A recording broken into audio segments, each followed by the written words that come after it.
আসসালামু আলাইকুম। কেমন আছেন সবাই? নতুন আরেকটি বাড়ির ডিজাইন করেছি। এই বাড়ির ডিজাইনটি করেছি হচ্ছে কিশোর কুমার ভাইয়ের জন্য। ডিজাইনটি ইউটিউবে শেয়ার করতেছি যেন কিশোর কুমার ভাই বাড়িটি দেখতে পারেন এবং আত্মীয় স্বজন সবাইকে দেখাতে পারেন। এছাড়াও হচ্ছে আপনারা যারা বাড়ি করার চিন্তা ভাবনা করতেছেন তারা নতুন নতুন বাড়ির ডিজাইন খুঁজেন। আপনারা দেখলে একটি ধারণা পাবেন এবং একটি পরিকল্পনা নিতে পারবেন আপনার বাড়িটি আপনি কিভাবে করতে পারবেন। কারণ আপনি কিছু বাড়ির ডিজাইন দেখলে আপনার একটি ধারণা হবে, সেক্ষেত্রে আপনি আপনার মনের মতো করে একটি পরিকল্পনা সাজাতে পারবেন এবং একটি সুন্দর ডিজাইন করতে পারবেন। এই বাড়িটিতে 4টি বেডরুম রয়েছে, এছাড়াও হচ্ছে ড্রয়িং ডাইনিং রুম রয়েছে, 3টি টয়লেট রয়েছে, কিচেন রয়েছে। এই বাড়িটি একতলাও করা যাবে, আবার 4তলা 5তলা বা এর থেকেও বেশি করা যাবে। তবে গ্রামের বাড়ি মানুষ 2-3 তলার বেশি করে না। ডিজাইনটির বিস্তারিত সবকিছু আপনাদেরকে দেখাচ্ছি এবং বুঝিয়ে দিচ্ছি খুব অল্প সময়ের মধ্যে। বাড়িটির 3D ডিজাইন আপনারা তো অ্যানিমেশনে দেখেছেন, এটি হচ্ছে 3D মডেল। এই অংশটি হচ্ছে বাড়িটির ফ্রন্ট সাইডের ডিজাইন। বাড়িটির সামনে দিকে হচ্ছে 2টি বারান্দা রয়েছে। এই বারান্দা দুটি হচ্ছে 2টি বেডরুমের সাথে এবং সুন্দর একটি পোর্চ রয়েছে। পোর্চের নিচে কিন্তু বসার জন্য বেঞ্চ রয়েছে। এর পাশে হচ্ছে একটি ডোর রয়েছে, এটি হচ্ছে মেইন ডোর এই বাড়িতে প্রবেশ করার জন্য। এছাড়াও আরেকটি গেট রয়েছে। বাড়িটির ডান পাশে একটি সিঁড়ি রুম রয়েছে এবং সিঁড়ি রুমের নিচে এখানে একটি গেট রয়েছে। এই গেট দিয়ে হচ্ছে বাড়ির ভিতর প্রবেশ করা যাবে। যারা বাড়িতে মহিলাদের পর্দা নিয়ে বেশি চিন্তিত যে মহিলাদের পর্দার ব্যবস্থা কিভাবে করে দেওয়া যায়, আপনারা কিন্তু এই ডিজাইনটি দেখতে পারেন। কারণ এই ডিজাইনটি এমনভাবে করা হয়েছে আপনার বাসায় যদি কোনো মেহমান থাকে ড্রয়িং রুমে, সেই ক্ষেত্রে মহিলারা ইজিলি আরেকটি গেট দিয়ে বাসার ভিতর প্রবেশ করতে পারবে এবং বের হতে পারবে, কোনো সমস্যা হবে না। এখানে মেইন ডোর দিয়ে প্রবেশ করার পর আপনারা ড্রয়িং রুম পাবেন এবং এই পাশ দিয়ে প্রবেশ করলে সিঁড়ি রুম, পরে কিভাবে ভিতরে প্রবেশ করবেন বিস্তারিত সবকিছু দেখাচ্ছি। ছাদ সরে একটু নিচ্ছি, তাহলেই ভিতরের ডিজাইনটি দেখাতে পারবো। ভেতরের ডিজাইন আপনাদেরকে একটু বুঝিয়ে দিচ্ছি। এই যে মেইন ডোরটি রয়েছে পোর্চের নিচে, এই মেইন ডোরটি দিয়ে প্রবেশ করলেই প্রথমে পাবেন হচ্ছে ড্রয়িং রুম, এরপরে রয়েছে ডাইনিং রুম। আমরা এখানে ড্রয়িং ডাইনিং রুমটিকে দেয়াল দিয়ে সেপারেট করে ফেলেছি। এই পাশে আপনি ডোরও দিতে পারেন অথবা পর্দা দিয়েও সম্পূর্ণ সেপারেট করতে পারেন। কারো যদি সেপারেট করার দরকার না হয়, আপনারা একটি স্পেস রাখতে চান, সেটাও রাখতে পারবেন। দেখিয়ে দিচ্ছি।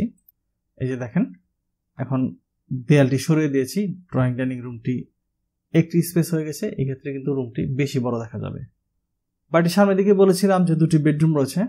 বাঁ পাশের যে বেডরুমটি রয়েছে, এই যে 2 নম্বর বেডরুম, এটি হচ্ছে একটি মাস্টার বেডরুম। এই যে টয়লেট দেখতে পাচ্ছেন, এটি হচ্ছে এই বেডরুমের অ্যাটাচ টয়লেট এবং এই বেডরুমের সাথে কিন্তু সুন্দর একটি বারান্দা রয়েছে। বাড়িটির ডান পাশে যে আরেকটি বেডরুম রয়েছে, এই বেডরুমটির সাথেও ঠিক একই ডিজাইনের এবং একই মাপের বারান্দা রয়েছে, কিন্তু এই বেডরুমের সাথে কোনো অ্যাটাচ টয়লেট নেই। বাড়িটির মাঝে হচ্ছে ডাইনিং রুম, এর সাথে বাড়িটির ডান পাশে হচ্ছে সিঁড়ি রুম। এখানে একটি ডোর রয়েছে এবং দেয়াল রয়েছে এই সিঁড়ি রুমকে এবং ডাইনিং রুমকে আলাদা করার জন্য। সিঁড়ির নিচে যে গেটটি রয়েছে, এই গেট দিয়ে প্রবেশ করার পর আপনারা এখানে একটি ল্যান্ডিং পাবেন। কেউ যদি 2 তলা 3 তলা করেন তাহলে কিন্তু এই সিঁড়ি দিয়ে খুব সহজেই 2 তলা 3 তলা চলে যাবেন। এবং মহিলাদের পর্দার ব্যাপার নিয়ে যারা চিন্তিত, তারা হচ্ছে এখানে যদি ড্রয়িং রুমে কোনো মেহমান থাকে, সেক্ষেত্রে কিন্তু মহিলারা এই গেট দিয়ে প্রবেশ করে এখান দিয়ে কিন্তু খুব সহজেই এই ডাইনিং রুমে বা বাড়ির ভিতরে চলে আসতে পারবে। বাড়িটির পেছন দিকে 2টি বেডরুম রয়েছে। এর মধ্যে বাঁ পাশের যে 3 নম্বর বেডরুমটি দেখতে পাচ্ছেন, এটি হচ্ছে একটি মাস্টার বেডরুম। এই বাড়িতে 2টি মাস্টার বেডরুম। এখানে যে একটি টয়লেট দেখতে পাচ্ছেন, এটি হচ্ছে এই বেডরুমের অ্যাটাচ টয়লেট। বাড়িটির মাঝে পেছন দিকে হচ্ছে কিচেন রয়েছে এবং এর পাশেই এখানে হচ্ছে একটি টয়লেট দেখতে পাচ্ছেন, এটি হচ্ছে কমন টয়লেট। একটু ঘুরিয়ে দেখিয়ে নিচ্ছি। এবং বাড়িটির ডান পাশের কর্নারের পেছনের দিকে হচ্ছে আরেকটি বেডরুম রয়েছে, এটি হচ্ছে 4 নম্বর বেডরুম। পুরো ডিজাইনটিকে একটু ভালোভাবে ঘুরিয়ে দেখিয়ে নিচ্ছি, আপনারা যেন খুব সহজেই বুঝতে পারেন দরজা জানলাগুলো কিভাবে আছে এবং কোথায় আছে। এর জন্য একটু সময় নিয়ে দেখিয়ে নিচ্ছি, আপনারা ধৈর্য ধরে দেখতে থাকেন।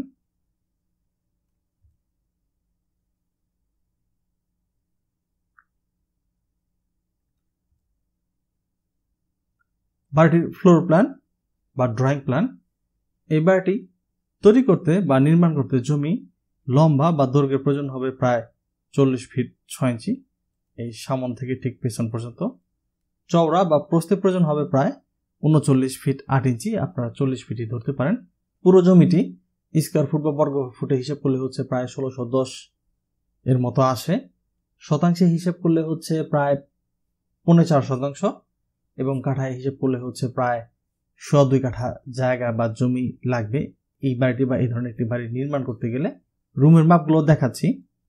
প্রথমে যে আমরা পোর্চটি পাবো, এই পোর্চটি লম্বায় রয়েছে 14 ফিট এবং চওড়ায় রয়েছে 6 ফিট 6 ইঞ্চি। এরপরে যে আমরা ড্রয়িং রুমটি পাবো, ড্রয়িং রুমটি লম্বায় রয়েছে 12 ফিট, চওড়াতেও 12 ফিট রয়েছে। ডান পাশের যে 1 নম্বর বেডরুমটি রয়েছে, এই বেডরুমটি লম্বাতে রয়েছে 13 ফিট, চওড়াতে রয়েছে 13 ফিট। এই বেডরুমের সাথে যে বারান্দাটি রয়েছে, এই বারান্দাটি লম্বায় রয়েছে 8 ফিট 6 ইঞ্চি, চওড়াতে রয়েছে 3 ফিট। যে মাস্টার বেডরুমটি রয়েছে, এই বেডরুমটি লম্বাতে রয়েছে 13 ফিট এবং চওড়াতে রয়েছে 12 ফিট। এই বেডরুমের যে বারান্দাটি রয়েছে ঠিক একই মাপের 8 ফিট 6 ইঞ্চি বা 3 ফিটের।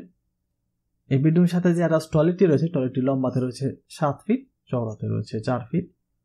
বাড়িটির মাঝে যে ডাইনিং রুমটি রয়েছে, এই ডাইনিং রুমটি লম্বাতে রয়েছে 12 ফিট 10 ইঞ্চি এবং চওড়াতে রয়েছে 12 ফিট 5 ইঞ্চি।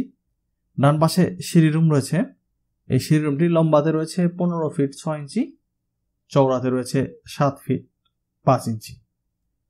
বাড়িটির বাঁ পাশের পেছনের কর্নারে হচ্ছে আরেকটি বেডরুম রয়েছে, এই বেডরুমটি হচ্ছে মাস্টার বেডরুম। এই বেডরুমটি লম্বাতে রয়েছে 12 ফিট 7 ইঞ্চি, চওড়াতে রয়েছে 11 ফিট 6 ইঞ্চি। এই বেডরুমের সাথে যে অ্যাটাচ টয়লেটটি রয়েছে, এই টয়লেটটি লম্বাতে রয়েছে 7 ফিট, চওড়াতে রয়েছে 4 ফিট। মাঝে যে কিচেনটি রয়েছে, কিচেনটি লম্বাতে রয়েছে 8 ফিট, চওড়াতে রয়েছে 7 ফিট 6 ইঞ্চি। এর সাথে যে কমন টয়লেটটি রয়েছে, টয়লেটটি লম্বাতে রয়েছে 7 ফিট 6 ইঞ্চি, চওড়াতে রয়েছে 4 ফিট। এবং বাড়িটির ডান পাশের পেছনের কর্নারে আরেকটি বেডরুম রয়েছে, 4 নম্বর বেডরুম। এই বেডরুমটি লম্বাতে রয়েছে 13 ফিট, চওড়াতে রয়েছে 12 ফিট। এই প্ল্যানটিতে কলামগুলো কোথায় বসবে এবং কিভাবে বসবে আমি দেখিয়ে দিয়েছি। তবে আপনারা যারাই বাড়ি করতে যান, আমার একটি পরামর্শ থাকবে, অবশ্যই একজন ইঞ্জিনিয়ার বা প্রকৌশলীর পরামর্শ নিয়ে করবেন, কারণ বাড়ির স্পেস অনুযায়ী কলামগুলো বসে এবং কলামের পজিশন অনুযায়ী আবার রড কম বেশি হয়। আপনারা লক্ষ লক্ষ টাকা খরচ করে বাড়ি নির্মাণ করবেন, তাই নিজে নিজে করে নিজের ক্ষতি করবেন না। অল্প কিছু টাকা লাগলেও একজন ইঞ্জিনিয়ার থেকে ড্রয়িং করে তারপরে বাড়ি নির্মাণ করবেন। এই বাড়িটির সম্পর্কে সবকিছুই জানা হয়েছে আমাদের, মোটামুটি কোনো কিছু বাকি নেই। এখন একটি গুরুত্বপূর্ণ জিনিস জানা বাকি রয়ে গেছে, সেটি হচ্ছে নির্মাণ খরচ। কারণ অনেকেরই হয়তো ডিজাইনটি ভালো লেগেছে বা অনেকেই হয়তো চিন্তা ভাবনা করতেছেন যে এই বাড়িটি নির্মাণ করা যায় কিনা। সেই ক্ষেত্রে যদি বাজেটটি সম্পর্কে আপনার ধারণা থাকে, তাহলে আপনি একটি চূড়ান্ত সিদ্ধান্ত নিতে পারবেন যে এই বাড়িটি নির্মাণ করা যায় কিনা বা এই ধরনের একটি বাড়ি নির্মাণ করা যায় কিনা। এই বাড়িটির ডিজাইনে যেভাবে দেখতেছেন ঠিক হুবহু যদি কমপ্লিট করতে চান, হুবহু বলতে যেমন এই যে ছাদের প্যারাপেট, ওয়াল রয়েছে, সিঁড়ি রুম রয়েছে, এছাড়াও যে বারান্দা যেভাবে ডিজাইন করা হয়েছে, জানলার যে ডিজাইনগুলো করা হয়েছে, সানশেডের ডিজাইনগুলো, ভিতরে বাইরের কালার, ফ্লোরের টাইলস, সকল লেবারের মজুরি থেকে শুরু করে একদম সবকিছু যদি আপনি দিয়ে সম্পূর্ণ শেষ করতে চান, সেক্ষেত্রে প্রায় বর্তমান সময় 40 থেকে 42 লক্ষ টাকার মতো খরচ হবে। কারণ বাড়িটি কিন্তু ছোট না, বাড়িটি কিন্তু প্রায় 1600 বর্গ ফুটের মতো। যদি ছোট হতো 1200 থেকে 1300, সেক্ষেত্রে কিন্তু আপনি আরো অনেক কমে করতে পারতেন। প্রত্যেকটি রুমই বড়, 3টি টয়লেট রয়েছে, ড্রয়িং ডাইনিং রুম রয়েছে বড়। তো এই ধরনের বাড়ি বর্তমান সময়ে আসলে কমে করা সম্ভব না। আপনি করতে গেলে হয়তো বুঝতে পারবেন, তখন হয়তো আমার কথা মনে পড়তে পারে যে উনি বলেছিল যে এই ধরনের মতো বাজেট লাগবে, আসলে এরকমই লাগবে। আমি আপনাদেরকে একটি ধারণা দেওয়ার চেষ্টা করেছি। যদি এই ডিজাইনটি বা ভিডিওটি ভালো লাগে, অবশ্যই কমেন্ট করে আপনার মতামত জানাবেন। চ্যানেলটিকে সাবস্ক্রাইব করে রাখতে পারেন, কারণ এই ধরনের সুন্দর সুন্দর বাড়ির ডিজাইন আমি এই চ্যানেলে শেয়ার করে থাকি। এছাড়াও আপনার কোনো মতামত থাকলে কমেন্ট করে জানাতে পারেন। যারা পুরো ভিডিওটি দেখলেন সবাইকে অসংখ্য ধন্যবাদ জানাচ্ছি। সবাই ভালো থাকবেন। আল্লাহ হাফেজ।